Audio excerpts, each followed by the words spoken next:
After losing 2.5 million naira on a single sports bet, he decided to take his own life because he could not stand the shame. He had taken a loan of 1.2 million naira from his friend, added it to the 1.3 million naira that he had, and all he could think of to double this money was to put it in a sports betting app.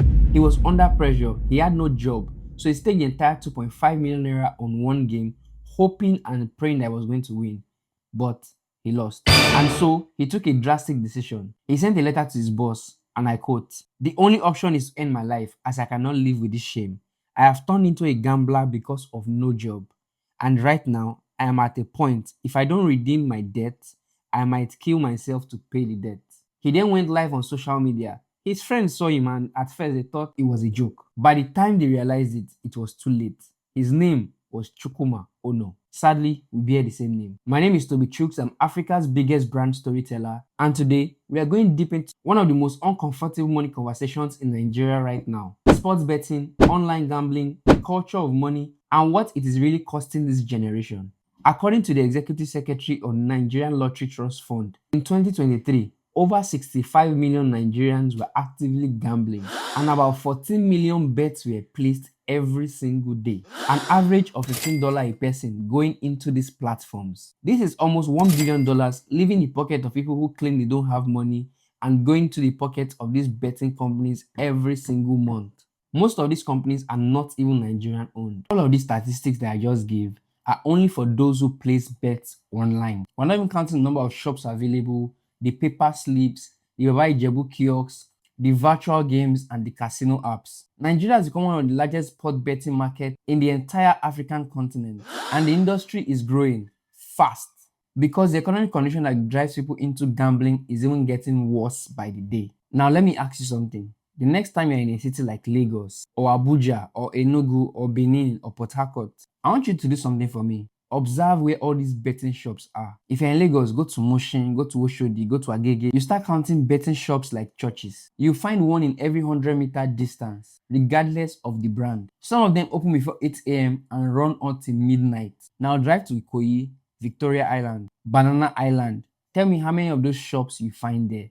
They might have their head offices there, but they don't really have shops there. At best, the best way to target these people is through ads, so they can play on their own phone. The people building wealth in this country are not the ones targeted. The ads, the shops, the celebrity endorsements, they are all aimed at a specific demography: young men and women, middle class, and also people below. That's people who feel that the conventional path, which is education, hard work, and patience, have failed them. And honestly, I understand. When you're a 24-year-old, university educated, and still cannot find a job, like the man we talked about at the beginning of this video, and you watch people around you driving cars that even your salary cannot afford, the idea of turning 1,000 naira to 100,000 naira overnight will not really sound crazy to you. It will suddenly just sound like the only option. That's just desperation meeting a system that is designed to exploit it.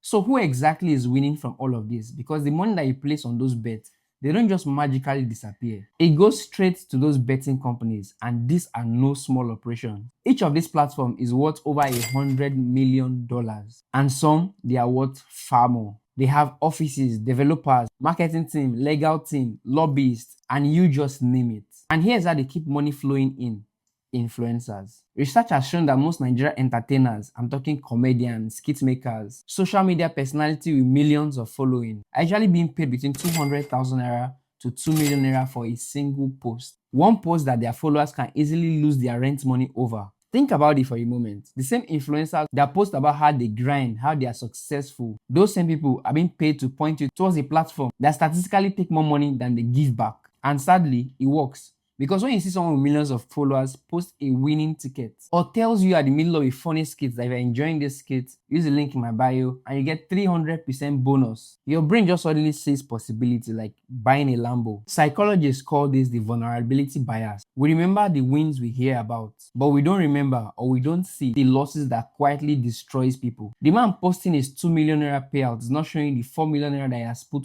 over time and lost. Let me take inside the brain of someone who gambles regularly, because gambling is not actually what you think it is about. The first thing you need to understand is that gambling is not about money, at least not at a psychological level. Gambling is about hope. And in an economy where hope is scarce, betting shops are hope retailers. When you place a bet, your brain releases dopamine, the same chemical your brain releases when you fall in love. That anticipation of winning triggers a lot of dopamine, and sometimes this feeling can be addictive. That's why you see people that are addicted to gambling. It is that psychology feeling that they get when they place those bets. Sometimes it's more exciting than winning the bet itself. But here's where it gets sinister. When you lose, your brain does not respond symmetrically. Although the pain of losing is real, but rather it increases your motivation to even play more. Not because you're stupid, but because that's how the brain works. It's called the near-miss effect. When you almost win or one game cuts your ticket, your brain tells you you are close, try again. And the betting platforms, they know these things. And then to the worst part is chasing your losses. You lose 5,000 naira on one bet, and then you place a bet with 10,000 naira with 1.5 odds, just hoping to achieve half of that money you've placed, which will in total recover the amount you bet and the amount you have lost. But then you lose that, so you place 20,000 naira again to win 2 odds or something like that. Your brain is simply telling you, correct the losses, but mathematics does not care about your feelings. You're wasting more money. But the reason why people continue is that in a country of over 200 million people, only about 5% of that amount of people have 500,000 naira in their bank account. So a majority of the number of people in the country don't even have 500,000. Most even have nothing at all. And inflation is brutalizing everybody's pay. From cost of food, rent, electricity, everything is going up. And for those that even have salary, their take home cannot take them home. And for the tens of millions that are unemployed, the economy is tough, unpredictable, and exhausting. In that kind of environment, giving financial advice sounds like noise, like you're offensive. When you say things like save 20% of your salary or your income, people are like, save what? When you say invest in stocks, they're like, with which capital? And the worst part, you say start a business, they're like, with what safety nets? And betting companies, they understand this perfectly. They position their product not as betting, but financial strategy for people that the economy has left behind. And in many neighborhoods, it worked. The tragedy is that people who are betting are the people who cannot afford to lose.